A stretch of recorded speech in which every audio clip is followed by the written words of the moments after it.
Porque tú eres aquel que puede hacer muchísimo más de todo lo que podamos imaginar o pedir, conforme a tu gran poder que obra eficazmente en nosotros. A ti sea la gloria, Dios, en tu iglesia y en Cristo Jesús, por los siglos y los siglos, en todas las generaciones. En el nombre de Jesús te lo pedimos y pedimos por tu ayuda. Amén. Amén. Bueno, en el libro de Deuteronomio capítulo 6 vemos que Dios está preparando a su pueblo para prosperar en la tierra prometida, y lo está haciendo, está preparándolos por exhortar a cada uno a amarle a Dios con todo su ser, y también de enseñar a sus hijos a hacer lo mismo, y por advertirles sobre el olvido y la idolatría. Entonces Dios está preparando a su pueblo, y Dios también tiene un mensaje para nosotros en este pasaje. Dios desea llenar la tierra con su gloria, con su pueblo que refleja su imagen, y los padres cristianos contribuyen de manera vital a esa misión por formar a sus hijos en el camino del Señor.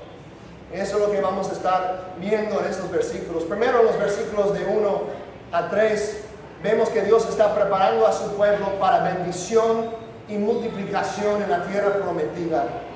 Prosperidad para las generaciones futuras. Vamos a leer los versículos de 1 a 3. Dice: estos pues son los mandamientos, los estatutos y los decretos que el Señor su Dios me ha mandado. Está hablando Moisés, ¿verdad? Dice: estas son las leyes que Dios me ha mandado que les enseñe, para que los cumplan en la tierra que van a poseer, para que temas al Señor tu Dios, guardando todos sus estatutos y sus mandamientos que yo te ordeno. Y tú y tus hijos y tus nietos, tú y tus hijos y tus nietos, todos los días de tu vida, para que tus días sean prolongados. Escucha pues, oh Israel, y cuida de hacerlo, para que te vaya bien y te multipliques en gran manera en una tierra que mana leche y miel, tal como el Señor, el Dios de tus padres, te ha prometido. Aquí vemos que Dios está preparando a su pueblo para bendición, multiplicación en la tierra prometida tras las generaciones. Nota el lenguaje ahí, ¿no? De tus hijos y tus nietos. Pensando en el futuro, en la prosperidad futura de su pueblo. Que su pueblo pueda florecer en la tierra que Él les ha dado. Ahora, nosotros podemos entender, podemos ver, siempre cuando estamos estudiando la Biblia, debemos preguntarnos cómo encaja este pasaje, cómo se encaja en la gran historia panorámica de Dios, en la gran historia cósmica del plan de Dios. Nosotros entendemos lo que hemos visto en Génesis capítulo 1, que Dios creó a la humanidad para llenar la tierra con su imagen, con su presencia, con su gloria, ¿no? Creados a su imagen para reflejar cómo es Dios en toda la tierra. Y por eso dice: multiplíquense, sean fructíferos y multiplíquense y llenen la tierra. En otras palabras, tengan muchos hijos, dice Adán y Eva, nuestros primeros padres, y muchos nietos, para que la tierra esté llena de su gloria. Y nosotros entendemos que no es solamente por tener hijos físicos, sino también por hacer discípulos, tener hijos espirituales, ¿verdad? Pero este es el plan grande, el contexto cósmico de lo que Dios está haciendo en el mundo. Lo vemos en Habacuc, capítulo 2, versículo 14. Dice: pues la tierra se llenará del conocimiento de la gloria del Señor, como las aguas cubren el mar. Creo que es una imagen fácil para nosotros que vivimos aquí en la costa. Podemos ver el mar y entender que eso es el deseo de Dios, saturar la tierra de tal forma como las aguas cubren el mar. Es una saturación completa. Es lo que Dios está anhelando hacer. Satanás quiso frustrar ese plan en el jardín, ¿verdad que sí? Engañó a nuestros primeros padres, pero él no pudo frustrar los planes de Dios. Escuchen bien, mis hermanos. Nadie puede frustrar los planes de nuestro Dios. Porque en el sabio consejo divino, el sabio consejo de nuestro Dios, Él envió a su Hijo, Cristo Jesús, al mundo, y por su muerte y su resurrección ganó la herencia y el dominio que Adán, nuestro primer padre, había perdido. Satanás tentó a Jesús en la tentación en el desierto. Adora a mí y te daré todos los reinos y los dominios de la tierra. ¿Fue una tentación vacía? No lo fue. No hubiera sido una tentación tan grande si fuera un engaño o una mentira completamente. No, los engaños de Satanás siempre están relacionados también con la verdad. Tienen una parte verdadera. Por eso es fácil engañar a uno, ¿verdad? Nadie engaña a una persona con un billete falso que no se ve para nada como uno real. Y Satanás presenta una tentación legítima a Cristo. Es un engaño, sí, pero Satanás de verdad había robado, en un sentido, ese dominio sobre la tierra que Adán antes tenía, que Dios le había dado. Dios dice, te doy dominio sobre toda la creación en la tierra, los peces, los animales, los aves. Tienes dominio. Y Adán, a escuchar el engaño de Satanás, tomar de la fruta, él perdió eso al enemigo. Y Satanás consiguió el poder de engañar a las naciones para que aunque se multiplicaran, no sería una multiplicación que iba a contribuir a la saturación de la tierra con la gloria de Dios, sino a la saturación de la tierra con pecadores, con maldad. Pero Cristo resistió la tentación de Satanás de adorarlo y conseguir ese dominio que Satanás tenía. ¿Por qué? Porque primero tenía que sufrir en la cruz y por medio de su resurrección. ¿Por qué tenía que sufrir en la cruz?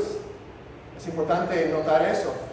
Para poder redimir a los que habían perdido esa herencia, para que Él pudiera ganar la herencia y poder invitar a nosotros a compartir en esa herencia con Él, a compartir en ese dominio con Él.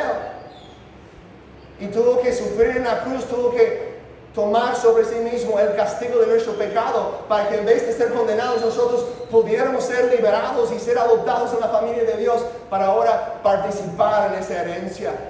Somos herederos, coherederos con Cristo y herederos de Dios, dice Pablo en Romanos 8. ¿Cómo somos herederos de Dios? Porque estamos en Cristo. Porque estamos en Cristo, estamos unidos a Cristo Jesús. Y Él heredó lo que Adán perdió. Lo ganó de nuevo del enemigo. Entonces, ahora Cristo tiene el dominio. Y en Cristo, como miembros de su iglesia, las familias, nosotros, ustedes, padres, tienen un rol vital en la batalla entre Dios y Satanás. La iglesia está compuesta de familias, y para discipular a las naciones, la iglesia necesita familias comprometidas a discipular a sus hijos. Jesús dijo, tengo toda la autoridad, se me ha dado toda la autoridad en el cielo y en la tierra, por tanto vayan y hagan discípulos de las naciones. Pero las naciones son compuestas ¿de qué? De familias. Entonces el mandamiento de discipular a las naciones también necesariamente incluye el discipulado de las familias. Entonces no solamente se trata de alcanzar a los a los perdidos en el mundo, sino también discipular a nuestros propios hijos, para que haya familias entregadas a Cristo, familias que honren a Cristo, que se sometan al dominio de Cristo y que a su vez alcancen a algunos que todavía no están bajo su dominio, o por lo menos no han sometido a su dominio, a su autoridad.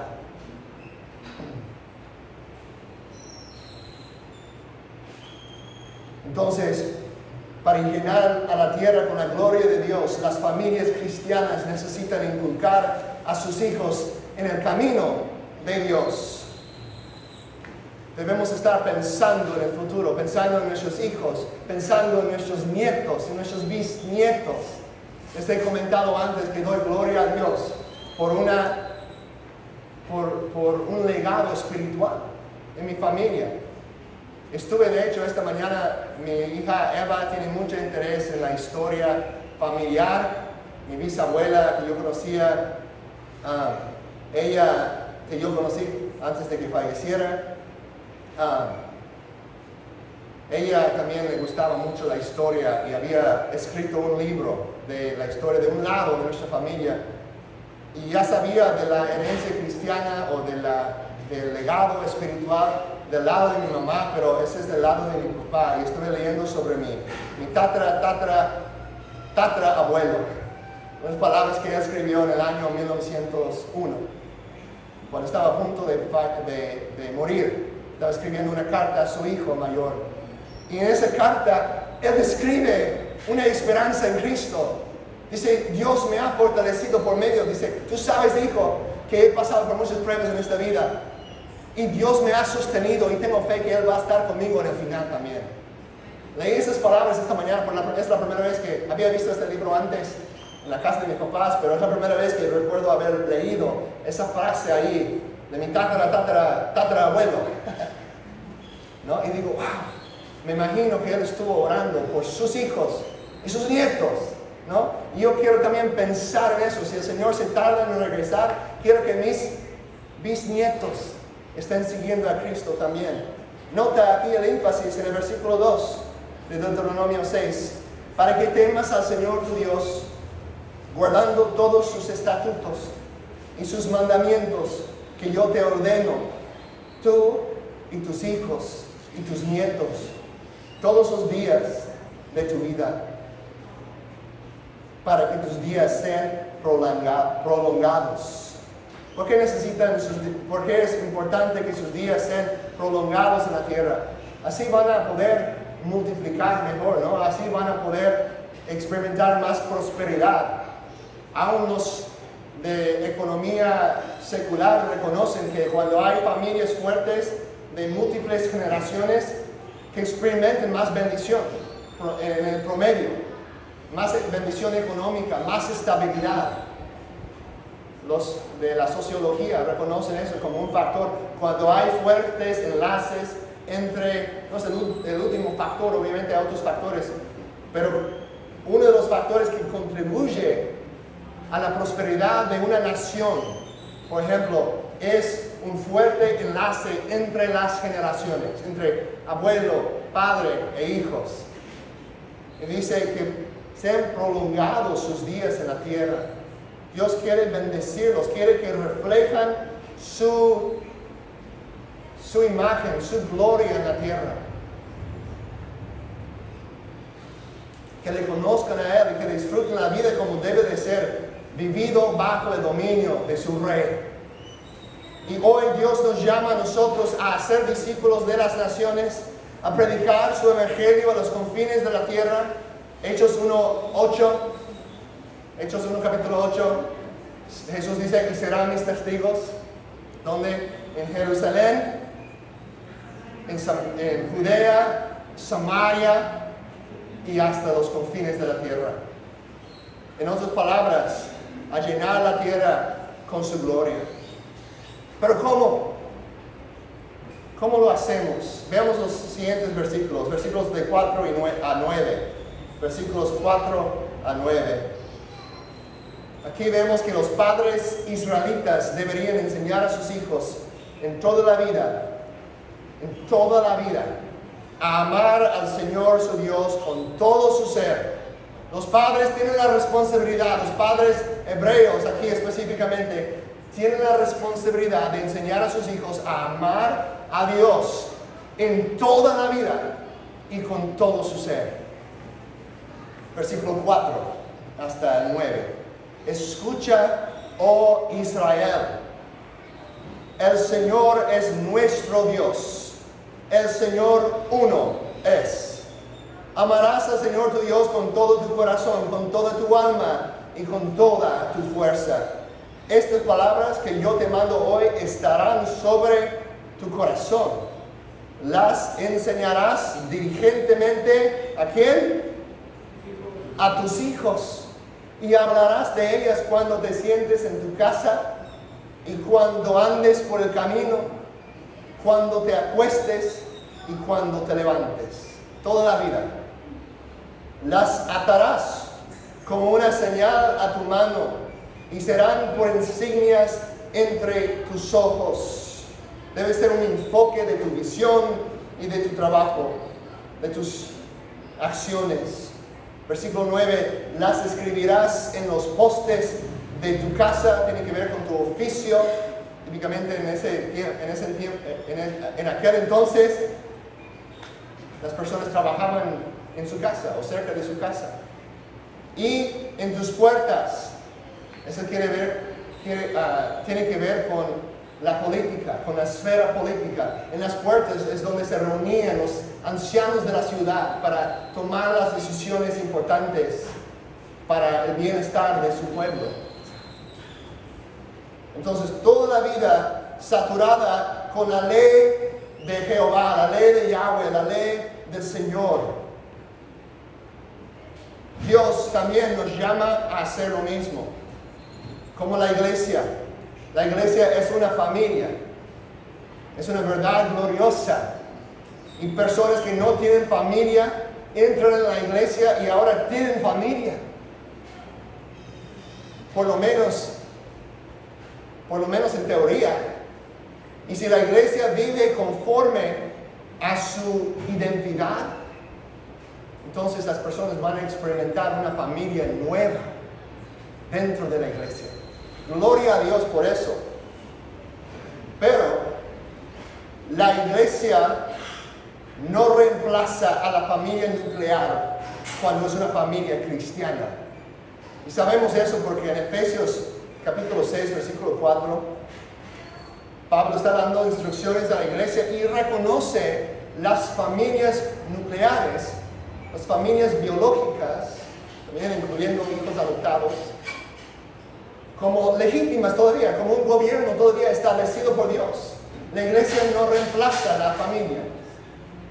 Y ustedes, padres, no provoquen a ira a sus hijos, sino críenlos en la disciplina e instrucción del Señor. Entonces, ¿cómo lo hacemos? ¿Cómo avanzamos a la misión de tener personas que aman a Dios en toda la tierra, con todo su ser? Nota el versículo 7, otra vez. Versículo 7. Las enseñarás diligentemente a tus hijos. El proceso de discipular a tus hijos. Y hablarás de ellos cuando te sientes en tu casa y cuando andes por el camino, cuando te acuestes y cuando te levantes. Noten esas 4 frases. Es una descripción completa de todas las actividades de la vida. En toda la vida, los papás tienen la responsabilidad de inculcar a sus hijos, de discipular a sus hijos. Como vimos el domingo pasado sobre el bienestar y la salud, la iglesia no tiene la responsabilidad principal, ni el gobierno, mucho menos, de inculcar a nuestros hijos. Eso es nuestra responsabilidad.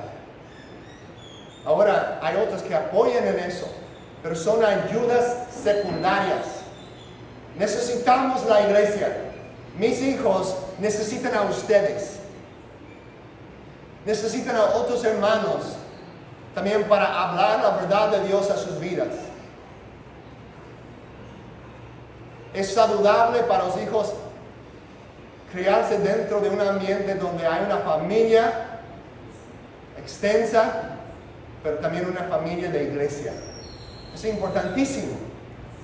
Pero su discipulado como papá cristiano es primordialmente mi responsabilidad. En otras palabras, yo no puedo pensar, bueno, van al grupo de los jóvenes en el sábado, tienen una escuela dominical, así que estoy cumpliendo con mi deber. No. Dios me llama a mí a ser intencional entre la semana, de leer la Biblia en mi casa, de orar con mis hijos, de enseñarles cómo orar, de poner ejemplo a ellos también, de cómo amar, de cómo servir. Ayer mi esposa y yo estuvimos hablando con mi cuñada, mi cuñado Nicolás y Mariela. Mariela y Julissa estaban compartiendo. Nicolás estaba haciendo unas preguntas sobre la crianza en su casa, de cómo era cuando ellos eran chiquitas en la casa de sus papás. Y estaban hablando de esa experiencia y hablaban de varias cosas, de cómo su papá les leía la Biblia con frecuencia, tenían un tiempo de devocional familiar, pero también que su mamá siempre les llevaba a servir a otras personas dentro de la iglesia, a servir a personas necesitadas que iban a servir. Por ejemplo, había una pareja anciana en la iglesia que no tenían mucho dinero y ellos ya estaban débiles y todo, y mi suegra los llevaba a mi esposa y sus hermanas a ir una vez cada 15 días a limpiar su casa para ellos, sin cobrar nada, así, solo como bendición, ¿no? Algunos de ustedes están haciendo esas cosas semejantes para algunos hermanos en la iglesia, y eso es una cosa excelente. Pero me recordé también ese ejemplo de mis suegros, de cómo pusieron ese énfasis, no solamente en la doctrina, sino también en la vida, ¿no? Y a veces los hijos aprenden mucho más. Sí hay que hablarlos, pero aprenden mucho también de nuestro ejemplo. El ejemplo sin palabras no sirve, pero las palabras sin ejemplo tampoco. Y parte de eso, a veces podemos sentirnos padres, varones en particular, si eres como yo, puedes caerte en momentos de desánimo. ¿No? Dices, pues ya mis hijos han visto un mal ejemplo demasiadas veces en mí. Han visto mi coraje, han visto que pierdo los estribos, ¿no? Y empiezo a gritar y hablar impacientemente con ellos. No somos perfectos, papás. Pero lo importante es reconocer. Lo importante es reconocer nuestros errores y confesar. Obviamente queremos también cambiar y dejar atrás esas cosas, pero es un proceso. Y la peor cosa que puedes hacer es fingir, porque los hijos que te ven todos los días van a saber. Hipocresía. Muchos hijos que se crían en casas cristianas abandonan su fe por la hipocresía de sus padres. Entonces lo importante es ser auténtico con ellos, es decir, ¿sabes qué? Estuve mal en lo que dije. Cometí un error. Y no hacer pretextos. Está bien dar una explicación después, pero no dar un pretexto, porque luego les estamos enseñando lo mismo a ellos, ¿no? Tomar responsabilidad y decir, no hay excusa. Ese fue mi error, perdóname. Te confesé a Dios, también te pido por tu perdón. Y vamos a orar juntos que Dios me ayude a poner un mejor ejemplo. Y así cuando estás disciplinando a tus hijos por su mal proceder, también puedes enseñarle cómo confesar y cómo buscar la reconciliación, porque van a ver ese ejemplo en ti. Con mis hijos, cuando los disciplino, digo, después de que ya hemos hablado y todo y han pedido perdón, digo, vamos a orar juntos. Y en la oración es importante no solamente decir, Padre, ayúdanos a obedecerte más, sino también recordar el amor y el perdón que Dios nos da, para que seamos motivados por el Evangelio, por la gracia. La gracia es la motivación más poderosa para obedecer a Dios. No disminuimos los mandamientos de Dios, la ley de Dios. No, es importante, aquí debemos hablar de la ley de Dios, dice, en toda la vida, pero siempre motivándolos con el Evangelio. Y eso nos conduce a los siguientes versículos. Versículos de 10 a 14.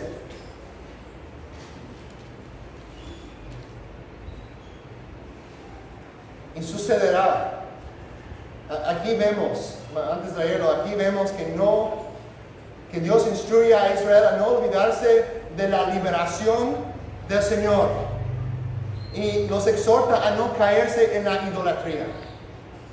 De no olvidar de la liberación del Señor, que sea una motivación por la gracia de Dios.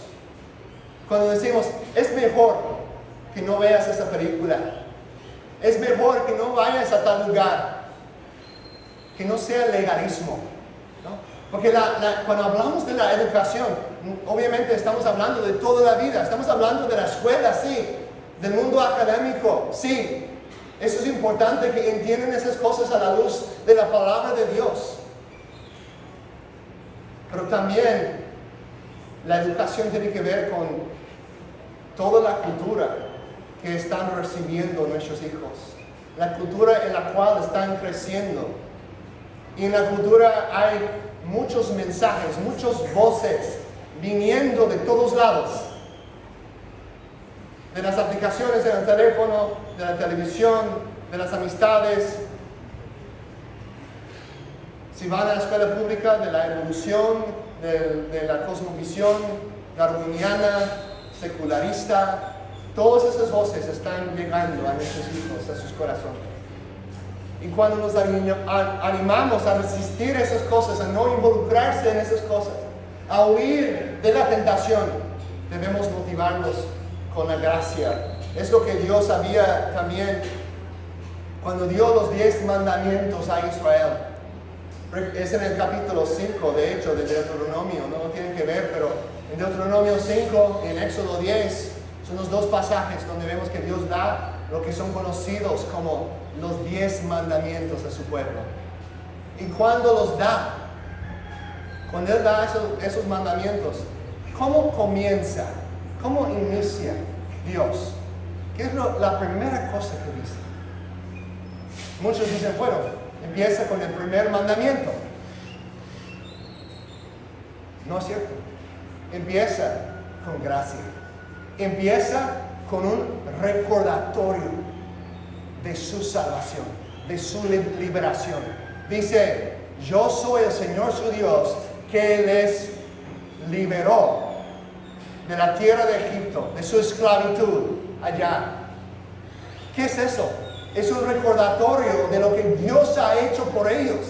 Es un recordatorio de la gracia de Dios, de su salvación. En otras palabras, antes de darles la ley, les recuerda de su amor, para que su motivación por obedecer la ley no sea para ganar el favor de Dios, sino porque ya lo tienen.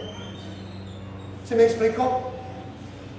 La motivación superior, la motivación más grande en la vida cristiana es el amor de Dios, la gracia de Dios, la bendición de Dios. Aquí lo vemos en los versículos de 10 a 14. Y sucederá que cuando el Señor tu Dios te traiga a la tierra que juró a tus padres, Abraham, Isaac y Jacob, que te daría una tierra con grandes y espléndidas ciudades que tú no edificaste, y casas llenas de toda buena cosa que tú no llenaste, y cisternas cavadas que tú no cavaste, viñas y olivos que tú no plantaste, y comas y te sacies. ¿Qué es todo eso? ¿Qué es todo eso que acabo de mencionar? Es gracia, es bendición de Dios, ¿no?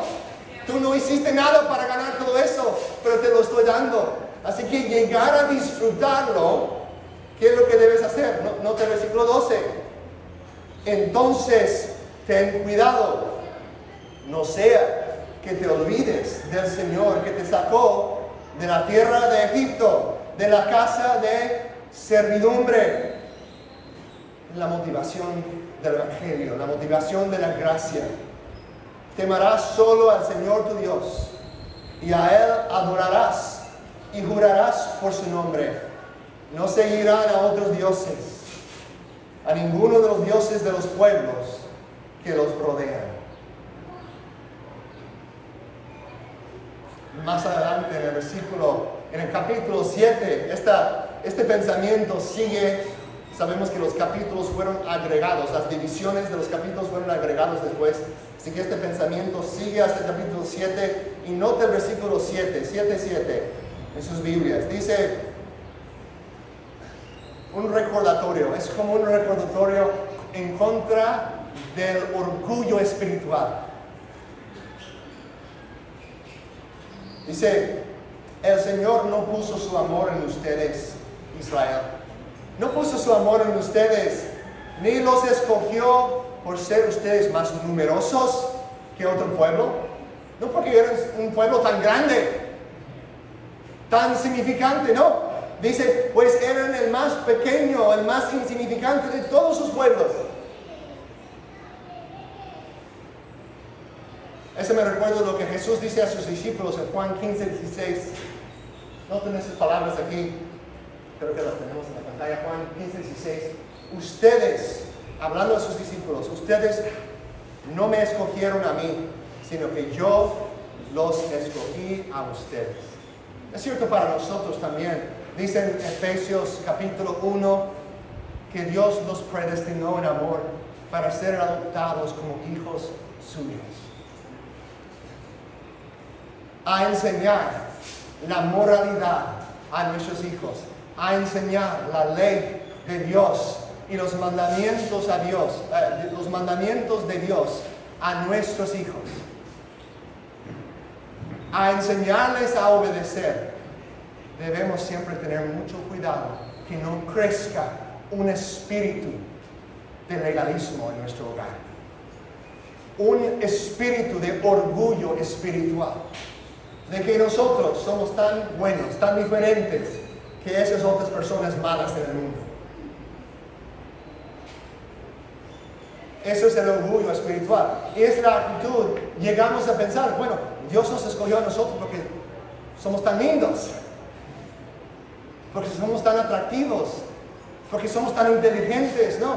Pablo dice a los Corintios, en 1 Corintios 1, que Dios escogió las cosas necias de este mundo para confundir a los sabios, y las cosas débiles de este mundo para confundir a los fuertes. Podemos de nosotros decir, aleluya, gloria a Dios. No fue por mi fuerza, no fue por mi inteligencia, fue por la gracia de Dios.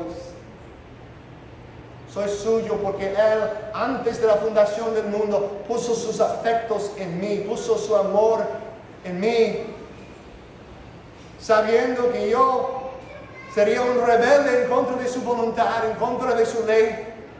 Él me escogió para ser parte de su familia. Es por gracia que somos salvos mediante la fe. No procede de nosotros, sino que es el regalo de Dios. No por obras para que nadie se gloríe, para que nadie se jacte. Queremos motivar a nuestros hijos por la gracia de Dios.